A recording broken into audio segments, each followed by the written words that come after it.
Okay. Sekejap. Okay, Assalamualaikum warahmatullahi wabarakatuh. Okay, my name is Fazuli from Islamic Events, Qurban.sg, Akikah.sg. Sangat nama Okay, today we have interview session with Brother Mazlan. Brother Mazlan ni, let me introduce him a bit. He comes from, where do you come from? Tak tahu Singapore. Singapore. Okay, basically he has been doing business for how many? 20 over years Yeah, about 20 over years. Brother Mazlan. Okay, and he has started doing, and he has how many business now? 6 businesses. 6 business About there. Zulfa Kidakatan.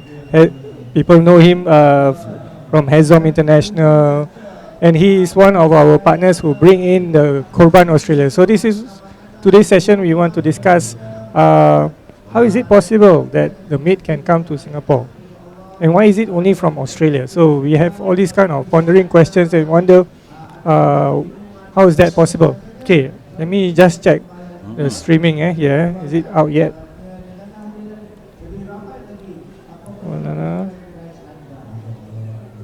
Okay, I think it's out. Kena refresh kejap. Okay, okay, let's go on.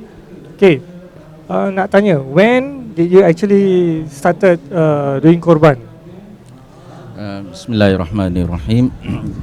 So we started doing korban actually with Muiz tender, where we brought in live animals. That was in 1998. 1998 because Muiz project is by tender. So certain years we got it, certain years we did not. You didn't get it. Yeah. Okay, may I ask, before that tender, right? How do you get that connection and experience to? Actually, we got the experience from arwahnya Ustaz Nasir Jalil. I see. Yeah, so he is the one who brought us in as project management. So we came in more like to manage a project. I'm not the only one. We got a few people involved in a team. Yeah, we are all engineers actually. So we can like manage events and all that, you know. So he brought us in to do that part of the management. That's how we got started. So he started with Qurban, live animals imported into Singapore by vessel. That was 1998. Yeah. Oh, that time haven't yet by plane yet. The maiden one for Muiz, yeah, we did it. Yeah, that was in I think in 2008. Oh, so years later. That was like 10 years later. So we introduced the air freight for live animals into Singapore, and the maiden one was done by us. I think in the year 2008, and we did that project together with Mini Environment. They were the main project that do the tender with Muiz. We were in the management team. The management team. Yeah, Okay. so sorry to put in context, maybe the audience suddenly so kita boleh jump terus to this topic Okay, basically Brother Mazlan here is in charge of Qurban Australia. So he is able to bring in able to do the Qurban in Australia, and yet at the same time bring the whole meat to Singapore. Whereas if you see other Qurban packages like Indonesia, Malaysia, Cambodia or Myanmar, even Mecca, the meat cannot come back to Singapore due to AVA regulations. So only certain countries that meat can come to Singapore, and one of them is Australia. So Brother Mazlan here has been doing it for many years. So we actually after 2008 actually we were in the background. You know, we didn't do much. But when there was a restriction on Australian side to bring in live animals into Singapore, so that time it was like only allowed, those days when we used to bring like 7,000, 8,000 animals. Yeah. I mean ships into Singapore for live slaughtering here. But when there was a restriction from Australia, the numbers was like only 3,005. So a lot of people call us, you know, say that can you do something about it? So we started, I think 5 or 6 years ago. We went down and met some of our contacts there, and that's how we started to bring, we do Qurban in Australia, and we bring in the meat into Singapore and distribute it here. Okay. So where is the Qurban being done exactly in Australia? Australia is so big. Yeah, Australia, there is a lot of abattoirs which are recognized by Singapore. AVA, or now we call it SFA, Singapore Food Agency. So it has to be accredited by Singapore side. Only those abattoirs which we can slaughter there, and basically they can export their meat into Singapore. These are the places that we can do. So we are basically doing in Western Australia, in Perth or in Albany, and we are also doing it in Melbourne. Okay. Yeah, so we are doing sheep, and at the same time we are doing cattle also. So cattle is in Melbourne or cattle is in? We used to do it in Melbourne, but this year we are going to do it through Perth, inshallah, from Western Perth, Australia. Yes. Okay. So so to share a bit more about the Qurban package. So when you order the Qurban package, so what happens is that the animal will be slaughtered in Australia, and immediately it will be the meat will be cut into pieces, and they will be packed in carcass. I don't have the picture now. If I have the picture, I will show them. Okay. I know you have shown me. So you have also went to your kitchen to see to see the packaging. So technically, per sheep, example, you are able to bring back about 18 kilo of meat and bones also, right? Okay, for mutton, it is bone-in mutton. That means Bone-in we mutton. bring it together with the bones and the meat, lah. Mm. Yeah. So once we slaughter it there, we have our representative there. Okay. So they will read the names, and then the slaughterman, he will do the slaughtering. Mm. And after that, we'll go down a chain of a line where we'll kupas kulit dia, and basically skin come into off. skin off, and then take off the inside, the offals and all that, and then yang tinggal, what is balance is only the carcass. The carcass, Yeah, so the carcass, after one day, for example, now this year, inshallah, we will do it on the 12th or 13th. So if it's done on the 12th, then after the slaughtering, it will go into a chiller. Okay. We'll bring down the temperature, and on the next day, that means on the 13th, we'll cut it and box it and send to the airport. And on the 14th, it will arrive in Singapore. Oh, that's quite fast, On the 14th, it arrives Singapore. If it has to go straight, SFA regulation, it has to go straight into our cold room. Okay. Yeah. So a bit of kita gostan sikit. So Qurban is usually done within 3.5 days.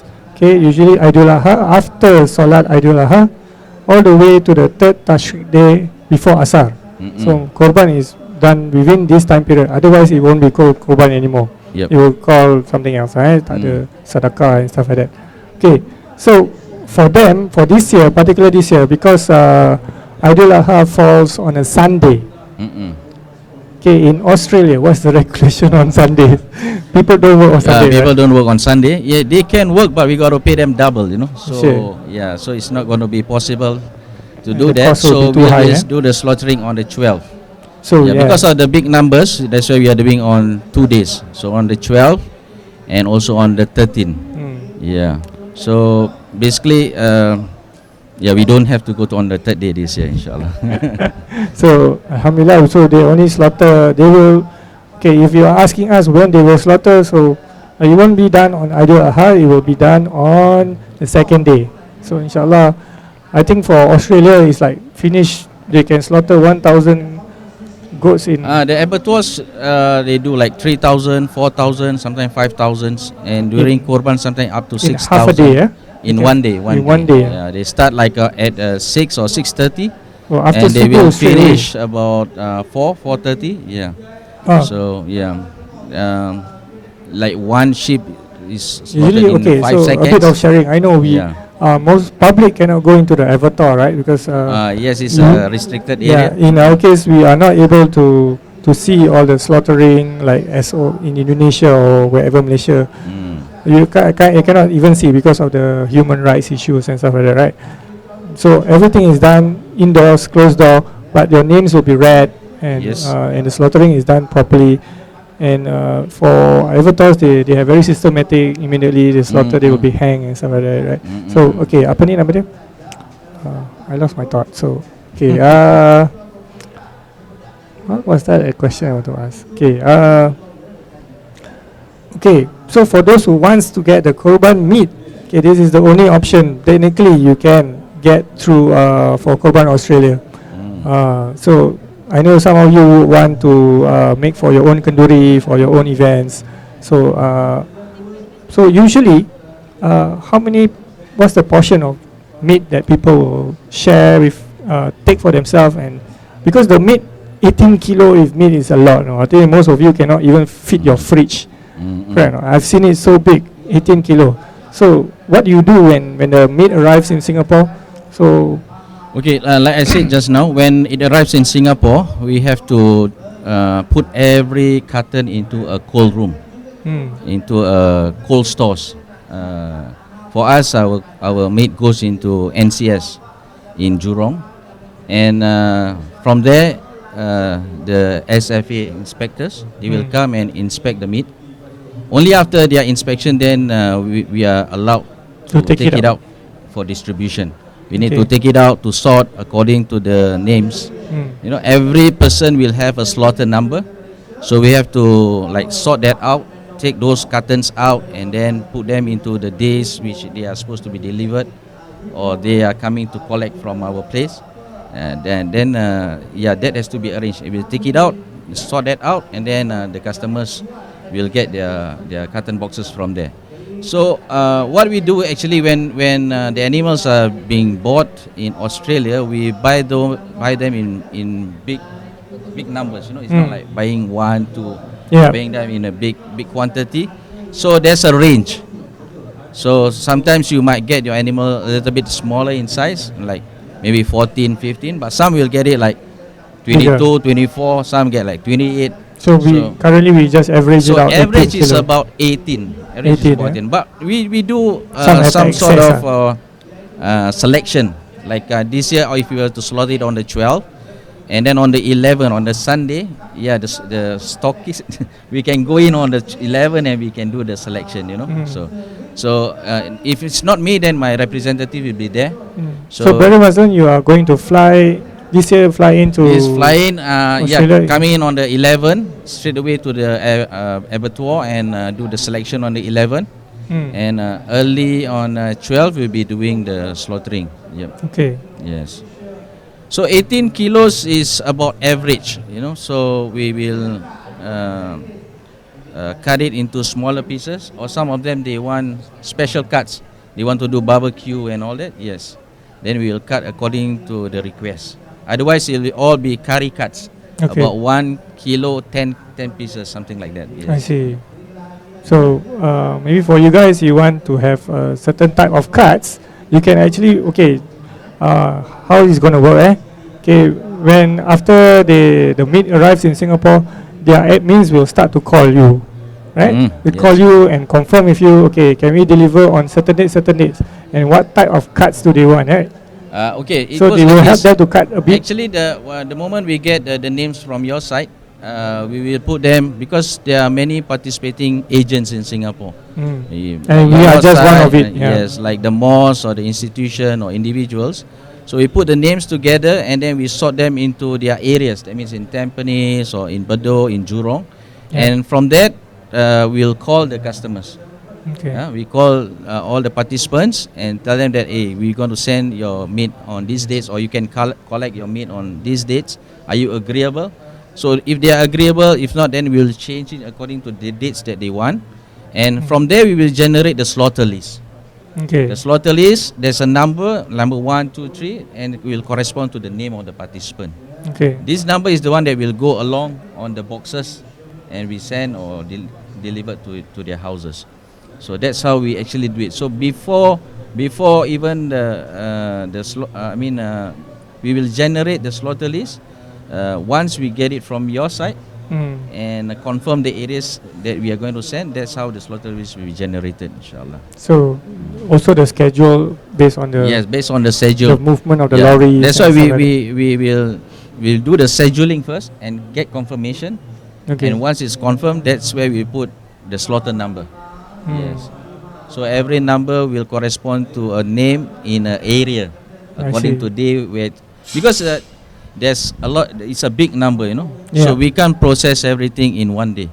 So we'll put it in the cold stores and we will take it out like a few hundred cartons every day and process it, and the next day it will go out. So this year, what is the estimated date they will get the meat?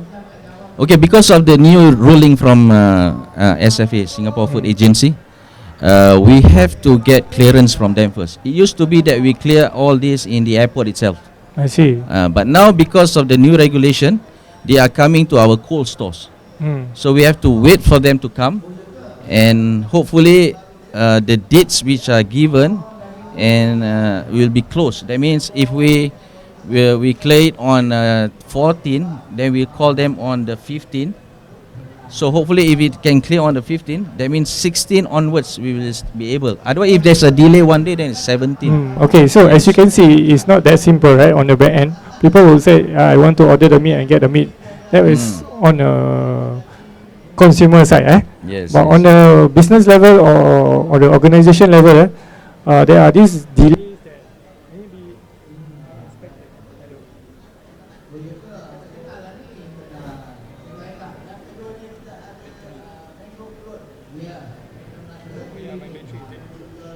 You want to use this? Sorry. Okay. My battery is weak, so I think we can continue. So there are certain things like may complicate things. Like for example, you mentioned there will be some checks and clearance to be made. So currently we cannot. Is there any estimated date that they can first deliver? First delivery date? Yeah, we have to call the customer. So we are working on the best assumption. The best assumptions is that we'll get it all cleared in our cold stores by Thursday, which is on the 12, 13, 14, 15. So only after 15 we'll make arrangements for the meat to come out of the cold store. But that is also in batches, you know. So the first person that can receive it, the best is on a Friday, late Friday. That means in the late afternoon or evening, and otherwise it'll be Check. on the 16, on the Saturday, which is on the 17, 18 onwards. Yeah. Okay, so those are the dates that you may, if you get the order from us, inshallah they will be getting your meat around those dates. So, hold on, let me check the volume here. Check 1, 2, can you hear? Okay, okay, what else? Can we know about, are there any, I mean in the past, I think you have done this so many times and so many, what makes it different this year? What is there any progression or improvements that is being made this year to make your processes more efficient? Actually, what we are looking at is the smooth clearing at the airport. I see. So because So this one is quite new and not certain yet. no, we have done it for ever since we started, because every boxes has a number, and it get connected to a participant, and they want their meat as far as possible, whatever their Qurban, they want to get it back for themselves. We're referring to sheep, when it comes to cattle, it's all 7 names, it's different. Correct. But for sheep, it's 1 person, 1 name. So Okay. so we have delivery dates. So we have to sort these cartons in according to their delivery dates. So because there are thousands of cartons, so we have to like choose. So you have to now devise something to mark on the cartons, because what happens in Australia is that when they put it on a PMC or on a AKE, it gets on the plane, it is all mixed up, all the numbers get jumbled up. So here we have to have a system, color coding and numbering, so that it's easy for us to identify, and we can put it on a pallet as fast as possible, and we can clear it as fast as possible into our cold stores. So I think that is what we are looking at every year to improve on. So this year we are trying to work with our forwarders. I you see. know, yeah, so that we can tell them, hey, you should arrange it in this manner that we need, you know, because we need to put it on our pallets in Singapore. So if they were to mix it all up, number 300 and with number one and two, it's going to be difficult for us. So it's more on logistic side that we are looking at this, Okay. inshallah. Mm-mm. So yeah, so when we partner up with any companies or to do all our Qurban, we ensure that every year we improve on something. So in his case, he mentioned there's a lot of logistics that he needs to improve and so on. So how about the blades cutting? I know every year you buy a lot of blades. Just to, Yeah, we used to use Is there band a- saws. is there an improvement on did you Yeah, buy a we new are- machine this year? Yes, we might now do cutting. Like if I want to cut the leg now, is that I just put the leg in the machine and it will get cut into cubes. Oh, Yes. so automatically. Last time you had to Yes, do last time it manually a used to bit. be.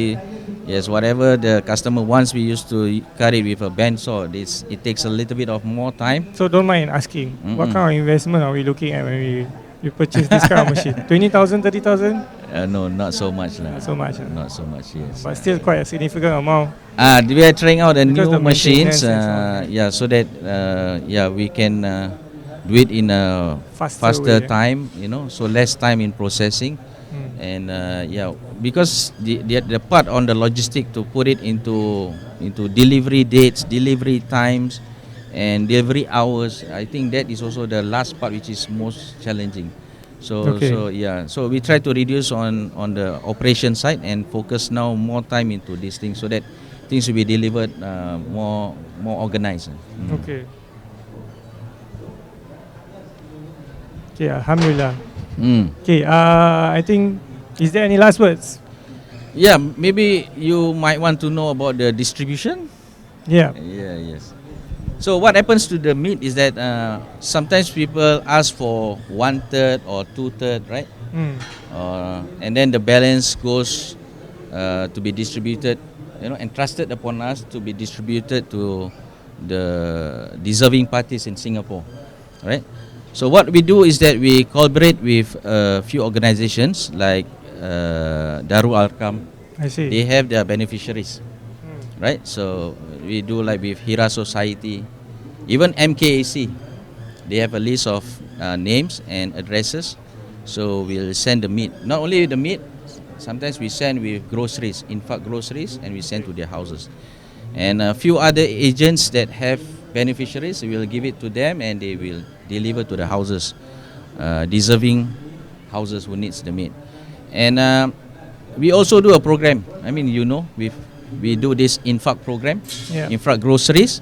So we have people who actually wants these infaq groceries to go to deserving houses. Mm. So when we send these groceries, which happens like not only immediately after Qurban, it happens during Qurban and after Qurban. I Last see. year we started doing it, and we kept like about in our freezers we keep like about 1.5 ton of meat, and when the time comes, we will cut it into smaller pieces and then we'll send together with these infra groceries. Infra groceries like basic necessities like maybe rice, oil, cooking oil, and some other things. And plus the Qurban meat we will send to them. Okay. So they will get fresh meat. So last year the program lasted like 6 months, Wow. So they 6 have a months, 6 month supply of Yeah, meat. so we rotate these houses, from Different houses. So yes, they're also in charge of the distribution for the meat. So one of our beneficiaries, in our case, is Masjid Darul Makmur. Every month they have majlis, so we are also trying to keep some of the meat for them every theirs month? is only for 3 months. for 3 months. 3 months, yes. So this is going to be moving out quite fast. Yeah. So I think with Hira, with many other organizations, so they themselves also sometimes go directly to the houses. Yes, they have their pool of people. Some of them, like the Rakam, they have people who on their bikes, on their taxis, and They will go help to to their send, houses according to their list. Like Hira Society, they have a list where they invite the people to come and collect. So if people in the audience if there's someone who wants to volunteer to deliver, they will have to approach Darul Arkam, because they usually they are the one who organize. Mm. We just prepare the meat for them, Okay. And yeah, usually like they have their volunteers, you know. I see. So I cannot just some people come and ask me whether I can be part of the volunteer, but you don't want to manage volunteers. So we can't whole do that. other ball games. So we that's why we manage what we are good at, and yes, those who so you have focus on what you're good at. So everybody focus on their areas, inshallah. So everybody has their role. Alhamdulillah. So for our side, we are a marketing arm for them. We promote their packages, but the logistics from A to Z, they handle it. Inshallah. Okay. Inshallah. Okay, I think that's all from for today. Inshallah, we will meet again. Okay, that's all from outside too. Yeah. So to the next program for Qurban, we're gonna have another live session tomorrow. Tomorrow after Salat Jumat, we'll bring Brother Salim from Kenya. He will talk about Qurban in Kenya and how is it. We will try to get more pictures up. Okay, because today is the first day, so it was totally rushing in the morning, so it was difficult to get the meet out, to take pictures and so on. And most of the booth here also not ready yet to take picture. So we'll put up some pictures, and inshallah we'll share more on Facebook and YouTube. So thank you. Assalamualaikum warahmatullahi wabarakatuh.